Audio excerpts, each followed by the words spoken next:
کیا آپ نے کبھی یہ سوچا ہے کہ کھانا پکانا محض ایک گھریلو ذمہ داری نہیں بلکہ وہ رشتہ ہے جو پورے خاندان کو ایک میز پر بٹھا دیتا ہے؟ یہ وہ لمحہ ہے جب خوشبو میں محبت گھلتی ہے، باتوں میں اپنائیت آتی ہے اور دلوں میں سکون اترتا ہے۔ لیکن جب باورچی خانہ خاموش ہو جائے اور کھانے کی خوشبو بجھ جائے تو صرف چولہا ہی نہیں بجھتا بلکہ رشتوں کی گرمی اور دلوں کا سکون بھی ماند پڑ جاتا ہے۔ 1980 کی دہائی میں جب امریکہ میں گھروں کے چولہے ٹھنڈے ہونے لگے اور باہر سے کھانا منگوانے کا رواج بڑھا تو کچھ ماہرین نے خبردار کیا تھا، اگر بچوں اور بزرگوں کی پرورش بھی حکومت اور کمپنیاں کرنے لگیں اور کھانے کی تیاری بھی گھروں سے نکل کر بازاروں میں چلی گئی تو خاندانی انظام ٹوٹ پھوٹ کا شکار ہو جائے گا۔ اس وقت کسی نے سنجیدگی سے نہ لیا، لیکن پھر انجام کیا ہوا۔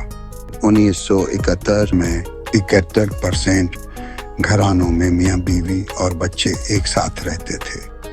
آج صرف 20% ایسے خاندان باقی رہ گئے ہیں۔ باقی کہاں گئے؟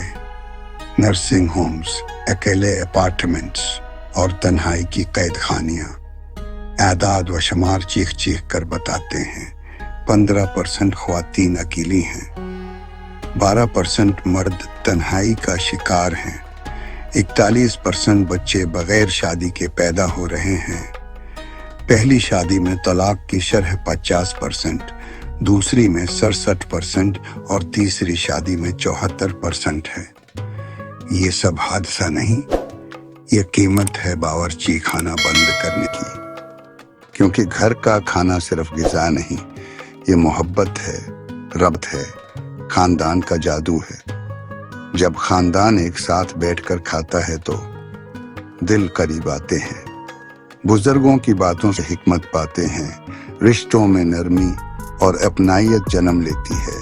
لیکن جب ہر کوئی اپنی اسکرین کے سامنے اکیلا کھاتا ہے تو گھر صرف رہائش گاہ رہ جاتے ہیں اور خاندان صرف واٹس ایپ کی طرح رسمی ہو جاتے ہیں۔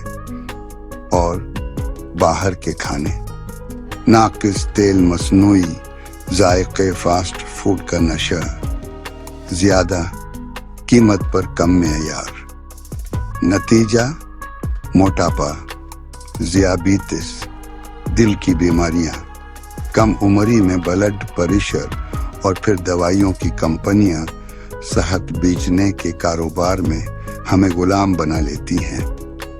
ہمارے بزرگ سفر میں بھی اپنا پکا ہوا کھانا ساتھ رکھتے تھے، جانتے تھے کہ کھانا صرف پیٹ بھرنے کا نام نہیں بلکہ اپنی تہذیب اور صحت کا محافظ ہے۔ آج ہم گھر میں بیٹھے ہوئے بھی باہر سے منگوانے کو سہولت سمجھتے ہیں، لیکن ابھی بھی وقت ہے۔ چولہا جلائیے، صرف آگ نہیں بلکہ رشتے، محبت، تحفظ، تہذیب اور اصل صحت سب کو زندہ کیجیے۔ اسلام ہمیں سکھاتا ہے کہ گھر کا سکون خاندان کے اکٹھے ہونے میں ہے۔ یاد رکھیے، ایک بیڈ روم سے گھر نہیں بنتا، ایک باورچی خانے سے خاندان جڑتا ہے۔